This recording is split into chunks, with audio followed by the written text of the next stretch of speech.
দীর্ঘ প্রতীক্ষার অবসান ঘটিয়ে বাংলাদেশি কর্মীদের জন্য ওমানের ভিসা আবেদন গ্রহণ প্রক্রিয়া আনুষ্ঠানিকভাবে শুরু হয়েছে।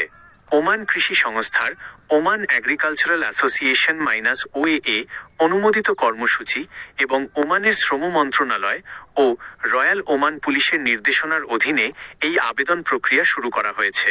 ওমান ভিসা আবেদনের সাম্প্রতিক আপডেট ও শর্তাবলী। ১. কৃষি শ্রমিকদের দিয়ে ভিসা শুরু।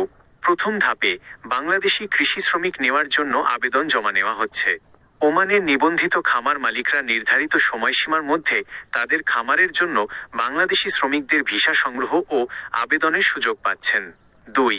আবেদনকারীর নিয়োগকর্তা খামার মালিক জন্য প্রয়োজনীয় শর্ত। আবেদনকারীকে ওমান এগ্রিকালচারাল অ্যাসোসিয়েশনের ওএএ নিবন্ধিত সদস্য হতে হবে।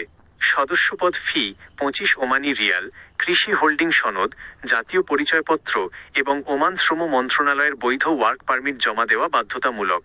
খামারে 2026-27 মৌসুমে চাষকৃত ফসল ও জমির বিস্তারিত তথ্য আবেদনে উল্লেখ করতে হবে। ৩. অন্যান্য দক্ষ ও ভিজিট ক্যাটাগরি। কৃষি ভিসার পাশাপাশি পূর্বঘোষিত 1-2টি বিশেষ ক্যাটাগরি যেমন পারিবারিক ভিসা, চিকিৎসক, প্রকৌশলী ও উচ্চ দক্ষতা সম্পন্ন পেশাজীবী ভিসা অনুমোদন প্রক্রিয়াও সচল রয়েছে।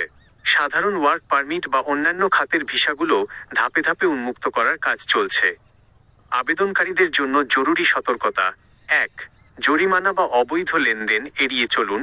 আবেদন সম্পূর্ণভাবে ওমানের সরকারি ক্লিয়ারেন্স ও ওয়ার্ক পারমিটের ওপর নির্ভর করে। কোনো অসাধু মধ্যস্বত্বভোগী বা দালালের কথায় কোনো প্রকার অননুমোদিত অগ্রিম লেনদেন করবেন না। ২. নিয়োগকর্তার বৈধতা যাচাই। ভিসা বা ডিমান্ড লেটার সংক্রান্ত যে কোনো তথ্য ইতালির বা ওমানের অনুমোদিত রিক্রুটিং এজেন্সি এবং বিএমইটি এর মাধ্যমে যাচাই করে নিশ্চিত হন।